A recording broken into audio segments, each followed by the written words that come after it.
England की राजगद्दी साल 1509 से लेकर 1547 तक हेनरी के हाथों में हुआ करती थी। राजा हेनरी की कई पत्नियां और एलिजाबेथ व मैरी नामक दो बेटियां थीं।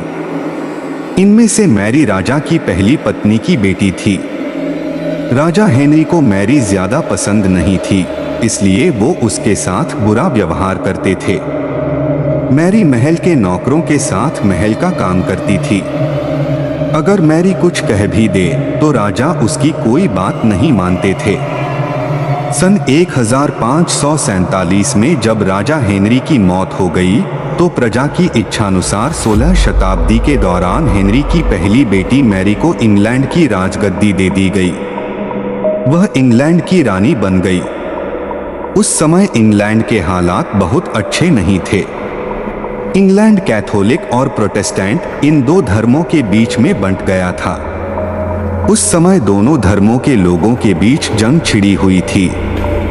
रानी मैरी चाहती थी कि पूरे इंग्लैंड में सिर्फ एक ही धर्म हो, लेकिन लोगों ने उसकी यह बात मानने से साफ इनकार कर दिया था। इससे नाराज होकर रानी ने उनकी बात न मनाने वालों को मौत की सजा दे दी थी।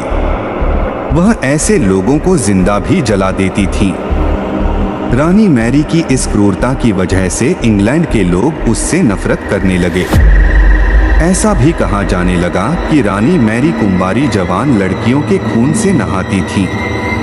उसका मानना था कि उनके खून से नहाने से वह ज्यादा दिनों तक जवान रह सकती हैं। कुछ सालों बाद रानी मैरी ने शादी कर ली और कुछ समय बाद इंग्लैंड में एक खबर आई कि रानी मैरी गर्भवती हैं और जल्द ही उनके राज्य को उनका नया राजा भी मिल जाएगा। इस बात से हर सभी खुश हुए, लेकिन उस समय रानी मैरी के साथ बहुत ही अजीब घटना हुई। उनके गर्भ से किसी भी बच्चे का जन्म नहीं हुआ, बल्कि कुछ ही महीनों के बाद रानी मैरी का पेट फिर से सामान्य हो गया। वहां के ओझा लोगों ने अपनी तंत्र विद्या से बताया कि रानी मैरी के गर्भ में कोई बच्चा नहीं बल्कि एक भूत आकर निवास करता है। कुछ समय बाद फिर रानी मैरी के गर्भ में वही भूत आकार रहने लगा और वह फिर से गर्भवती हो गई।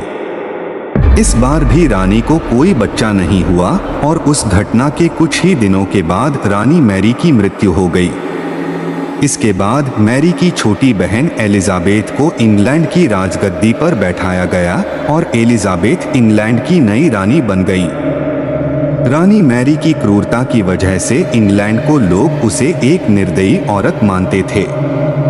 वहीं जब उसके गर्भ में बच्चे की जगह एक भूत का निवास होने लगा तो लोगों ने उसे शापित भी करार दे दिया और इसी वजह से उसे लोगों ने ब्लडी मैरी का नाम दिया। कहानी से सीख। ब्लडी मैरी की कहानी हमें यह सीख देती है कि अपने निजी विचारों व सोच को लेकर दूसरे लोगों पर दबाव नहीं बनाना चाहिए। शांति और करुणा से लोगों का ख्याल रखना ही मनुष्य का धर्म है।